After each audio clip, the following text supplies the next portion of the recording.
Good afternoon from the farmer's garden. I'm one of the farmers. I'm out in the garden right now, and this is the frustrating, disappointing, heartbreaking side of gardening. If you were around last year, you know how much we lost due to drought, and last night we lost a lot due to rain.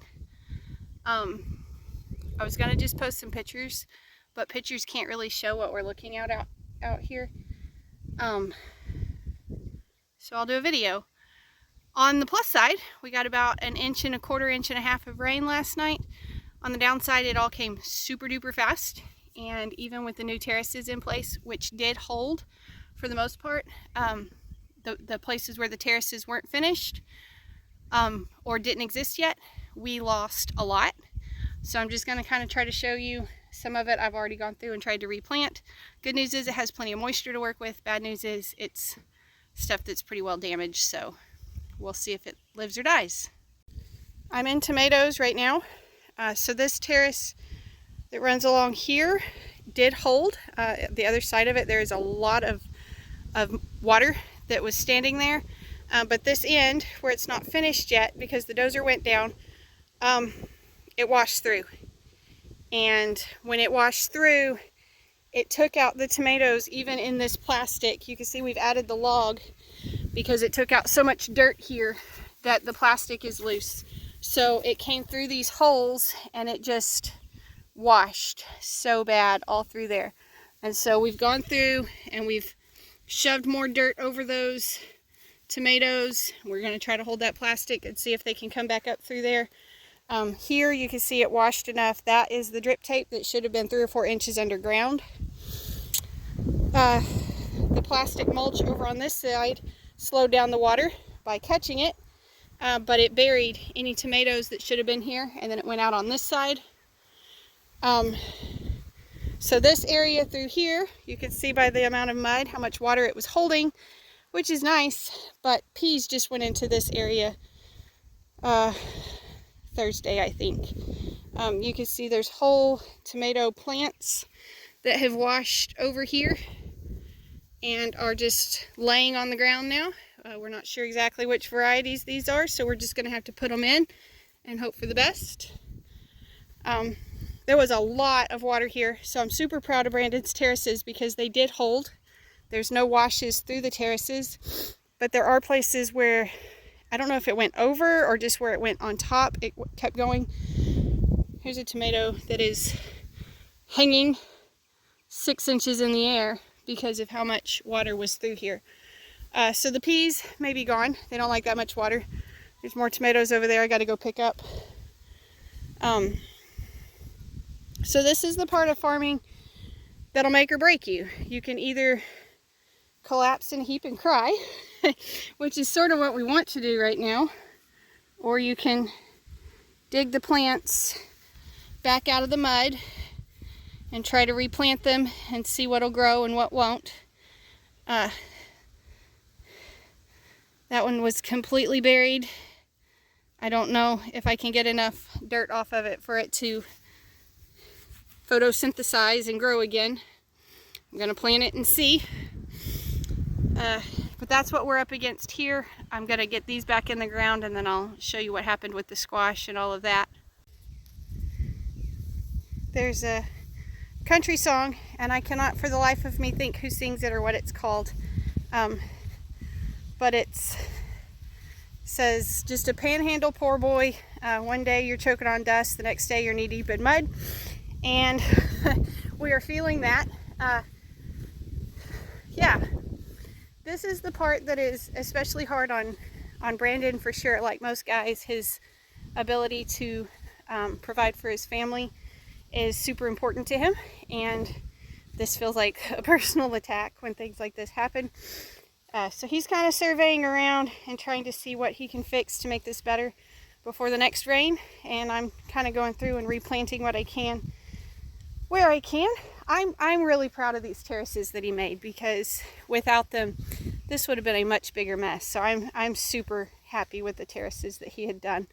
But he's just kicking himself for the areas where they failed. Let me show you what happened to the squash. This is hard for me to video. It's hard for me to document because this is literally our livelihood. Like it's not just that these were fun little things that we had in the ground. This is what's supposed to feed us, and we have no control over what the weather does. So last year it was all dying of drought, and this year it's washing out, and we have no control either way. So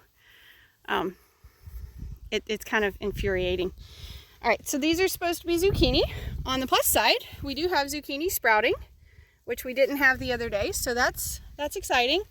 On the downside, just like over in the tomatoes, it kind of washed in and just washed out. This whole thing has kind of turned squirrely where it just shoved the whole row down.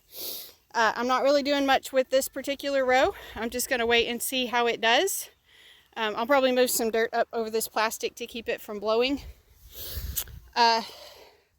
The places without plastic did wash worse, so our theory about the plastic helping, you can see it held water there. It did help, but then the places where it had plastic, it just drilled these holes where it just came over and just drilled a hole. And so now we have that to deal with. The tomatoes we can replant. These little zucchinis are much harder to deal with because they're just little sprouts, and so don't know if they'll make it or not, or if we'll end up ripping this out and starting again. We don't really know. This is hard to look at, y'all. It's hard to look at. So it washed really bad through here. What's happening at this point, we don't have a terrace on the top, and there's not really a good way to make one.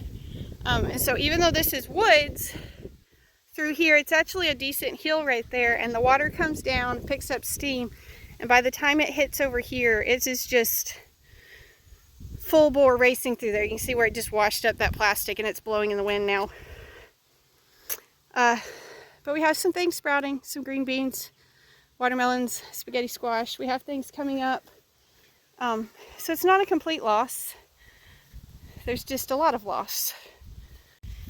I don't really know what else to say about it. I told you when I started the video, this is the heartbreaking side of things. It's hard to come out here and look at stuff that we've lost, especially, you know, we had issues in the greenhouse, and we had already lost probably 1,200 tomatoes just in the greenhouse. Just lost more in the field. Looks like potatoes washed some too. That's where I'm at now. I see potato blooms though. Blooms on the top, potatoes underground. So that's good. Gosh, this is hard. Alright, that's the side of farming. Everybody deals with it, whether you're talking about a commercial producer that has his corn nearly ready to go, and a hailstorm comes and takes it out, or you're talking about a cotton farmer, the cotton bolls are open and it rains and ruins the fibers. Talking about a peach orchard that blooms early and the freeze gets it. Chicken farm, a tornado comes through, takes out the houses. There's so many things that we can't control. Can't do anything about it.